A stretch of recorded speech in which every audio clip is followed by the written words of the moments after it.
আমার খবর। বিদ্যুতের দাবিতেই পথ অবরোধ। ঘন ঘন বিদ্যুৎ বিভ্রাট ও লো ভোল্টেজের জেরে দুবরাজপুর ব্লকের গোহালিয়ারা বাস স্ট্যান্ডে পথ অবরোধ করল গ্রামবাসীরা। একে তো কাঠফাটা রোদ্দুর, তীব্র দাবদাহ, তার উপর আবার নিরবিচ্ছিন্ন বিদ্যুৎ সংযোগও মিলছে না বলে অভিযোগ। ঘন ঘন বিদ্যুৎ বিভ্রাটের প্রতিবাদে এবার রাস্তায় নেমে প্রতিবাদ জানান গোহালিয়ারার গ্রামবাসীরা। বিদ্যুৎ বিভ্রাট ও ভোল্টেজ কম থাকার কারণে সাবমার্সিবল পাম্প চালাতে সমস্যা হচ্ছে বলে অভিযোগ। ফলে তাদের চরম সমস্যায় পড়তে হচ্ছে বলে অভিযোগ গ্রামবাসীদের। এমনকি তীব্র গরমেও শিশু বয়স্কদের চরম সমস্যায় পড়তে হচ্ছে। এদিন সিউড়ি বক্রেশ্বর রাস্তায় গোহালিয়ারা বাসস্ট্যান্ডে বিদ্যুতের দাবিতে পথ অবরোধ করেন স্থানীয় বাসিন্দারা।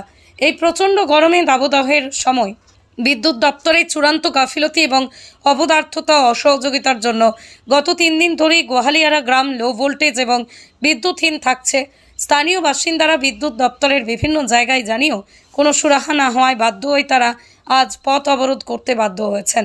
সমস্যা দীর্ঘদিনের, 3 দিন ধরে প্রচণ্ড আমরা দুর্ভোগ করছি। সব ফেজে লোডশেডিংয়ের লোড একদমই পাচ্ছি না, সেই জন্য আমাদের জলের পাম্প উঠছে না। বাচ্চা ছেলে, বয়স্ক পেশেন্ট প্রচুর গ্রামের মধ্যে আছে। তারপর এই দুর্বিষহ গ্রামে আমরা প্রচণ্ড যন্ত্রণা ভোগ করছি।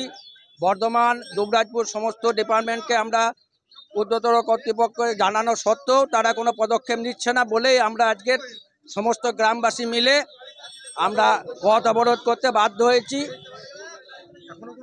এখনও প্রশাসনের দিক থেকে আমাদেরকে কোনো সহযোগিতার হাত বাড়ায়নি, আর আমরা প্রশাসনের হাত থেকে যতক্ষণ সহযোগিতা না পাবো আমাদের পথ অবরোধ চলতে থাকবে। দুবরাজপুর থেকে শেখ অলি মোহাম্মদের রিপোর্ট, আমার খবর, বীরভূম।